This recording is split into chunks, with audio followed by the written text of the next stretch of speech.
تذبح بقرہ،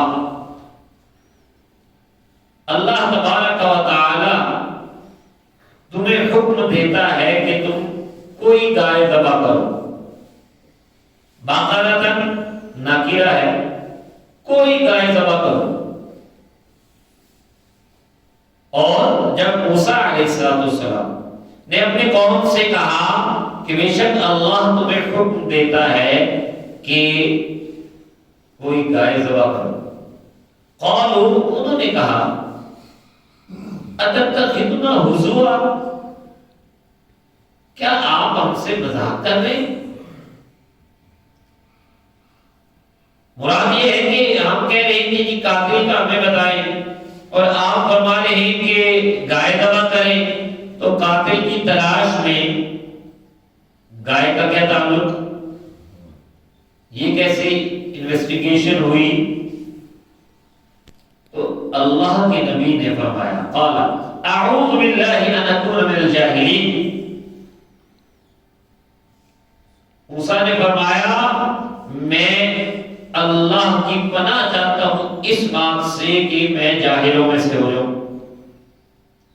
تم مجھ سے یہ کہہ رہے تھے کہ اللہ تعالیٰ سے اس کی رہنمائی لے کر دیجئے، اب اللہ تعالیٰ جب حکم فرما رہا ہے کہ کوئی گائے ذبح کر دو تو اب تم مجھے مذاق کرنے کا کہہ رہے ہو، میں کوئی جاہل ہوں؟ یعنی بلا وجہ سنجیدہ معاملات میں بھی مذاق کرنا یہ جاہلوں کی عادت ہے. معاف کیجئے گا سامعین، ہماری عادت یہ اب پڑ گئی ہے. سوشل میڈیا اور ٹک ٹاک اور ایسی چیزیں دیکھ دیکھ کے ہم بعض اوقات سنجیدہ موقعوں پر، بلکہ اکثر اوقات سنجیدہ موقعوں کو بھی مذاق میں ڈال دیتے ہیں، اور یہ جاہلوں کا کام ہے. تو انہوں نے کہا جی اچھا ٹھیک ہے جی، اگر آپ اللہ تعالیٰ کی طرف سے رہنمائی دے رہے ہیں، گائے ذبح کرنے کا کہہ رہے ہیں، تو اب انہوں نے سوالات کرنے شروع کر دیے. قالوا ادع لنا ربك يبين لنا ما هي، انہوں نے کہا کہ آپ اپنے رب سے دعا کیجئے وہ بیان کرے ہمیں کہ وہ گائے کیسی ہو، اس کی کوئی صفت بیان کرے.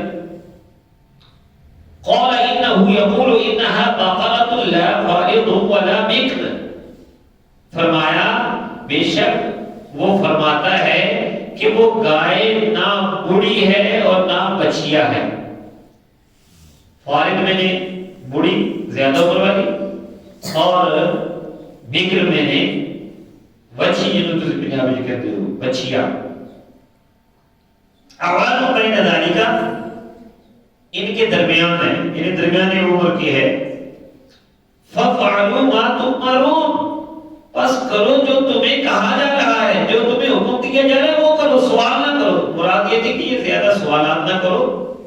تمہیں کہا تھا گائے ذبح کرو، تو نبی کریم صلی اللہ تعالی علیہ وسلم نے بھی فرمایا کہ اگر وہ کوئی بھی گائے ذبح کر لیتے ان کا کام ہو جاتا، لیکن وہ کرنا نہیں چاہتے تھے. وجہ آپ سمجھتے ہیں کہ ایک تو خود قاتل میں موجود تھا، اسے پتا تھا کہ یہ بات بھول گئی تو میں ہی پکڑا جاؤں گا، تو وہ ٹال مٹول میں بھی لگے ہوئے تھے، اور کچھ ناز ان کے تھے کہ یہ سوالات کر کر کے بات کو ٹالتے تھے. اور یہاں پر پھر رک کر میں عرض کروں گا کہ ہمارا مزاج بھی اس طرح کا ہوتا جا رہا ہے کہ ہم بات ٹالنے کے لیے سوالات بہت کرتے ہیں.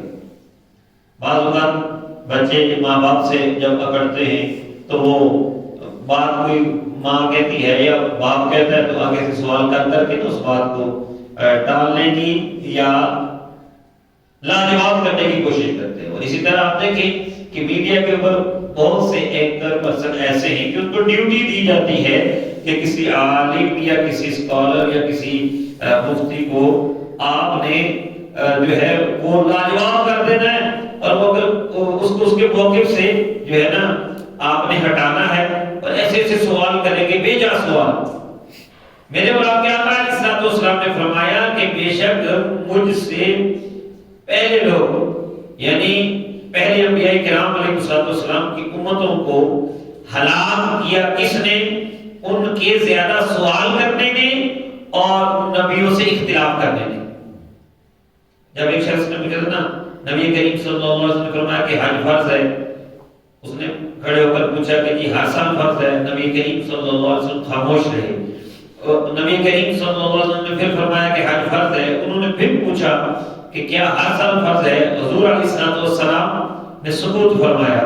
اسی طرح تیسری مرتبہ بھی نبی کریم صلی اللہ علیہ وسلم نے فرمایا جب کہ حج فرض ہے تو انہوں نے پوچھا جی کیا ہر سال فرض ہے، تو نبی کریم صلی اللہ علیہ وسلم خاموش رہے اور بعد میں فرمایا کہ زیادہ سوال نہ کیا کرو، اگر میں اس وقت کہہ دیتا کہ ہاں ہر سال فرض ہے تو ہر سال فرض ہو جاتا، اور تم سے پہلے لوگوں کو انبیاء کرام سے زیادہ سوال کرنے اور پھر نبیوں سے اختلاف کرنے نے ہی، ان کی بات پر عمل نہ کرنے نے ہی ہلاک کیا ہے۔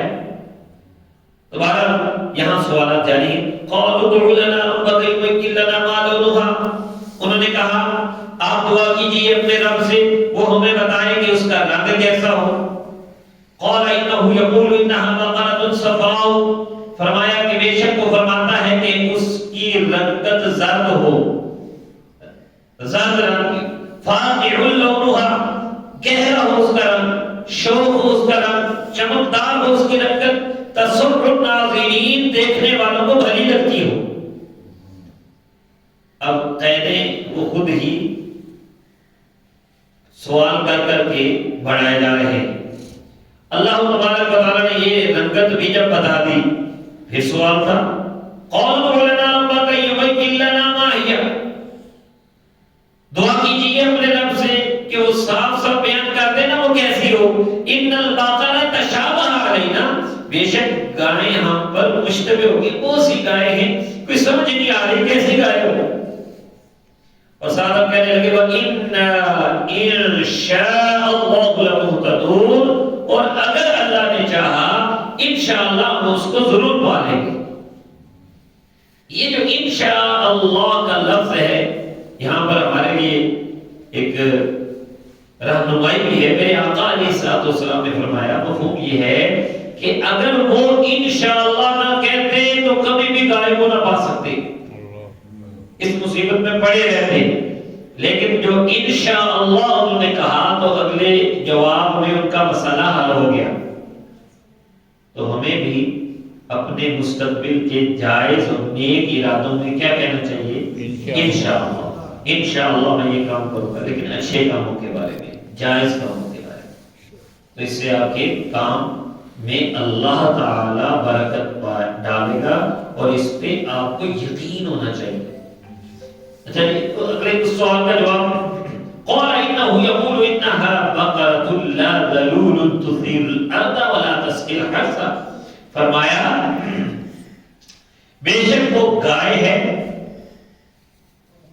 وہ کام میں نہیں لگائی گئی، اس سے کوئی کام نہیں لیا جاتا، تثیر الارض کہ ہل چلاتی ہو زمین میں، ولا تسقي الحرث یا کہ کھیتی کو سیراب کرتی ہو، راہٹ میں اس کو پانی نکالنے کے لیے لگایا جائے، تو ایسی گائے نہیں ہے، وہ کام میں نہیں لگائی گئی، کھیتی میں ہل چلاتی ہے نہ کھیتی کو سیراب کرتی ہے۔ مسلمۃ لا شیۃ فیہا، بالکل صحیح سلامت ہے، اس میں کوئی دبا نہیں ہے، یعنی نہ ہی کام کاج کی وجہ سے اس کے جسم پر کوئی نشان ہے اور نہ ہی اس کے رنگ میں کوئی اور رنگ ملا ہوا ہے، صاف زرد رنگ کی ہے۔ قالوا، انہوں نے کہا الآن جئت بالحق، اب آپ نے صحیح صحیح بتایا ہے، یعنی آپ بات کھول کے بیان کی ہے۔ تو یہ بھی ان کی جرأت تھی کہ موسیٰ علیہ السلام ان کو شروع سے آسان کام دے رہے تھے اور وہ مشکل کیے جا رہے تھے، اور آپ کہنے لگے جی اب سمجھ آ گئی، اب آپ نے ٹھیک کہا۔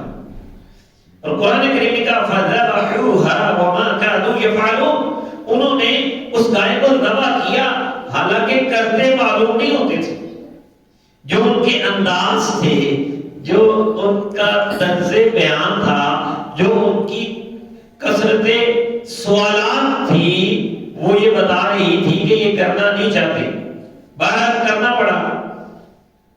اب دوسری طرف دیکھیے کہ ایک اللہ کے ولی ان کی زوجہ اور ایک بچہ ہے چھوٹا. اللہ کے ولی بہت نیک بندے ہیں اور وہ بوڑھے ہو گئے ہیں اور ان کے پاس ایک بچی ہے، چھوٹی گائے کی بچیا ہے. اب وہ سوچتے ہیں کہ یار پتہ نہیں میں اب دنیا میں رہوں گا یا نہیں رہوں گا، تو میرے بچے کے لیے کوئی سامان ہو جائے. انہوں نے کیا کیا کہ اس بچیا کو لیا، اس کی گردن پہ مہر لگائی، جنگل میں چلے گئے اور اللہ تعالیٰ کی بارگاہ میں عرض کرنے لگے کہ اے اللہ، یہ میں امانت تیرے سپرد کر کے جا رہا ہوں، اس کی تو نے حفاظت فرمانی ہے، جب میرا بچہ بڑا ہوگا اس کو آگے لے جائے گا. اور یہ دیکھیے، یہ بھی یہاں پر ایک درس ہے کہ جو چیز اللہ پر یقین کر کے اللہ کے حوالے کر دی جائے، اللہ تعالیٰ اس کی حفاظت فرماتا ہے. اور اس بچیا کی حفاظت ہوتی رہی. جب کوئی بندہ اس کی طرف آتا تھا اللہ کو چلی جاتی تھی وہاں سے، اور جانور بھی، درندے بھی جب اس کو دیکھتے تھے آگے سر جھکا لیتے تھے. اللہ کے ولی کی گائے جو تھی. بات سمجھ آئی؟ تو اب وہ جا کے اپنی بیوی کو بھی انہوں نے کہہ دیا کہ میں نے گائے چھوڑی ہے، جب یہ بچہ بڑا ہوگا تو اسے کہنا وہاں پر جا کے اللہ کا واسطہ دے گا تو گائے اس کے پاس آ جائے گی، اس کو لے آئے. اور وہ بچہ بھی بڑا سعادت مند تھا، ماں باپ کا فرما بردار تھا.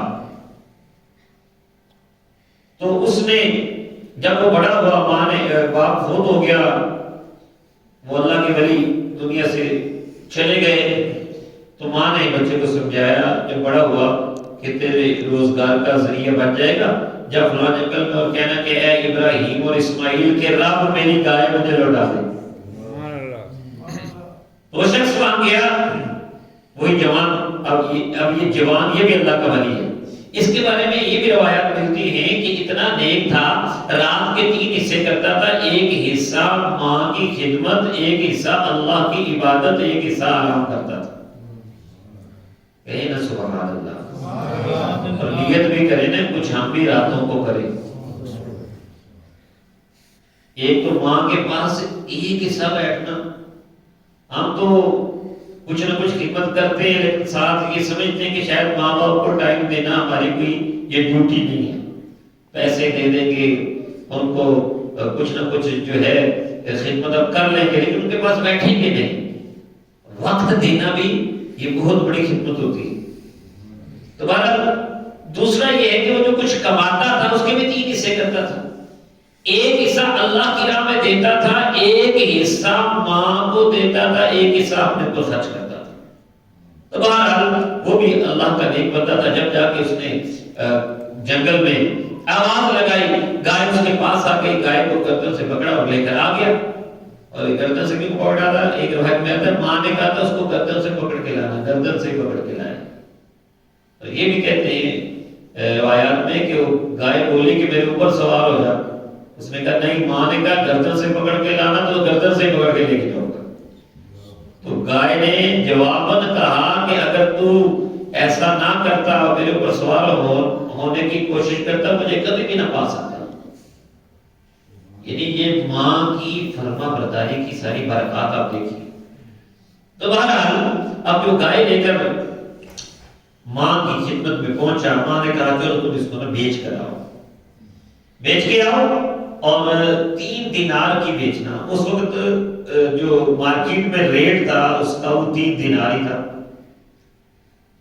تو منڈی میں گیا، اس نے کہا جی کہ گائے بیچنی ہے. کوئی آنے والا آ گیا، اس نے کہا جی کتنے کی بیچنی ہے؟ کہا 3 دینار. ماں نے کہا تھا سودا ہونے سے پہلے، اوکے کرنے سے پہلے مجھ سے ضرور اجازت لینی.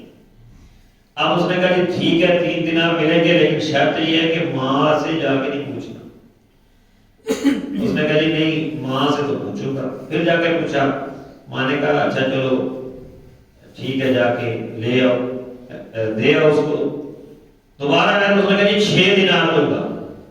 اس نے کہا جی 6 دینار نہیں، 3 دینار کی بات ہے. اس نے کہا جی 6 دینار دیتا ہوں، شرط یہ ہے کہ ماں کو نہیں بتانا، ماں سے اجازت نہیں لینی. اس نے کہا جی ماں سے تو وعدہ ہے کہ سودا ہونے سے پہلے ماں سے ضرور پوچھوں گا. تو اس نے کہا جی ٹھیک ہے پوچھو. دوبارہ پھر پوچھنے گیا. ماں نے کہا ٹھیک ہے 6 کی لے لو، 6 کی بیچ دو. اب دوبارہ جب آیا تو اس نے کہا جی 12 دینار دوں گا. وہی ہے کہ ماں سے مشورہ نہیں کرنا. اس نے کہا یہ تو نہیں ہو سکتا، ماں نے کہا ہے کہ مجھ سے پوچھنا ہے سودا منظور کرنے سے پہلے. ہم میں سے کوئی ہوتا تھا ہم کہتے ہیں نہیں امی کی بتاؤ میں تھے کی ریٹ چل رہا ہے، یہ چنگا بڑا فائدہ ہو رہا ہے، ڈبل ٹریپل کر دیا تھے، ایسے کیوں نقصان اٹھائیں گے، بعد امام جا کے سمجھا لیں گے. سمجھا جی گل. لیکن انہوں نے کہا نہیں نہیں ماں سے پوچھوں گا. اب جب ماں کے پاس آیا تو ماں بھی اللہ والی تھی، سمجھ گئی. اس نے کہا اب جاؤ گے نا، یہ نہ پوچھنا ریٹ شیٹ بات نہ کرنا، یہ کہنا کہ بتاؤ جی کہ ہم گائیں بیچیں کہ نہ بیچیں، کیونکہ یہ مجھے کوئی انسان نہیں لگتا جو آپ سے سوال کرتا ہے. تو دوبارہ وہ جوان پہنچا اس بندے کے پاس تو اس نے کہا جی ماں نے یہ کہا. اس نے کہا ہاں میں اللہ کا فرشتہ ہوں اور اس کو ابھی نہیں بیچنا، بنی اسرائیل والے ڈھونڈ رہے ہیں گائے، بنی اسرائیل والے گائے ڈھونڈ رہے ہیں، ان کو بیچنا. ماں نے کہا تھا قیمت بھی پوچھ کے آنا، ان سے قیمت کیا لی. کہا کہ تم ان سے یہ کہنا کہ گائے کی کھال میں سونا بھر کے دینا. یہ دنیا کی شاید سب سے قیمتی گائے ہوگی جی، تو اس کی کھال میں سونا بھر کے دینا ہے. میں کہا جی ٹھیک ہے. پھر وہ انتظار کرنے لگے. قصہ مختصر یہ کہ بنی اسرائیل والے ڈھونڈتے ڈھونڈتے نشانیاں وہی تھی اور اللہ تعالیٰ کی قدرت کے کرشمے دیکھیے اور اس سے دنیا کی جو ہے وہ جو دنیا کے اندر معاملات ہوتے ہیں ان کو سمجھ یہ بات ہوگا کہ ہم سمجھتے ہیں ادھر یہ کیوں ہو رہا ہے ادھر وہ کیوں ہو رہا ہے. بھائی اللہ تعالیٰ اس مردے کو خود بھی تو کہہ سکتا تھا اٹھ کے بتا دے کس نے قتل کیا. موسیٰ علیہ السلام بھی تو اس کو کہہ سکتے تھے کہ اٹھ جاؤ بتا دو کس نے قتل کیا ہے. اللہ تعالیٰ اپنے نبی کی زبان سے بھی تو اس کو زندہ فرما سکتا تھا، ہو سکتا تھا نا، لیکن نہیں ہوا. یہ سارے معاملات بعض اوقات کسی وقت ہم سوچ رہے ہوتے ہیں میرے ساتھ یہ کیوں ہو رہا ہے اور یہ کیا ہو گیا. تو بھائی سمجھو حکمت. ایک طرف قتل کی انویسٹیگیشن ہو رہی ہے، قاتل کی تلاش ہو رہی ہے اور مجرم کو سزا دینے کا معاملہ ہو رہا ہے، دوسری طرف اللہ کے ولی کو جزا دینے کا معاملہ ہو رہا ہے. یہ اللہ کی کاموں کی حکمت ہے. تو دو طرف جو ہے معاملہ چل رہا ہے، ایک طرف سزا کا ایک طرف جزا کا. تو بہرحال انہوں نے جو ہے وہ اسی ریٹ کے مطابق کہ گائے کے بدلے میں سونا دیں گے. ساری قوم پریشان پھر رہی تھی تو انہوں نے سونا اکٹھا کیا، اس کو سونا دیا، گائے لے کر آگے گائے کو ذبح کیا. یہ جو قرآن کریم میں ہم یہاں رکے تھے فَذَبَحُوهَا، انہوں نے اس کو ذبح کیا. وَمَا كَانُوا يَفْعَلُونَ، اور وہ کرتے معلوم نہیں ہوتے تھے. اب آگے ان آیات میں واقعے کا بیک گراؤنڈ یہ بات میں بیان کیا گیا. وَإِذْ قَتَلْتُمْ نَفْسًا فَادَّارَأْتُمْ فِيهَا، اور جب تم نے ایک جان کو قتل کیا اور ایک دوسرے پر الزام دھرنے لگے. وَاللَّهُ مُخْرِجٌ مَا كُنتُمْ تَكْتُمُونَ، اور اللہ تبارک و تعالی اس بات کو ظاہر کرنے والا تھا جو تم چھپاتے تھے. یہ اسی شخص کی طرف اشارہ ہے نا جس نے اپنے چچا کو یا چچا زاد بھائی عامر کو اس لیے قتل کر دیا تھا کہ اس کے پاس مال دولت بہت ہے، بعد میں بھی تو وارث بننا ہے، اب جلدی جلدی وارث بن جاؤں اور ساتھ یہ ہے کہ لاش اٹھا کے دوسرے محلے میں ڈال دوں گا تو ان محلے والوں سے خون بہا اور دیت بھی مل جائے گی، ڈبل فائدہ ہو جائے گا.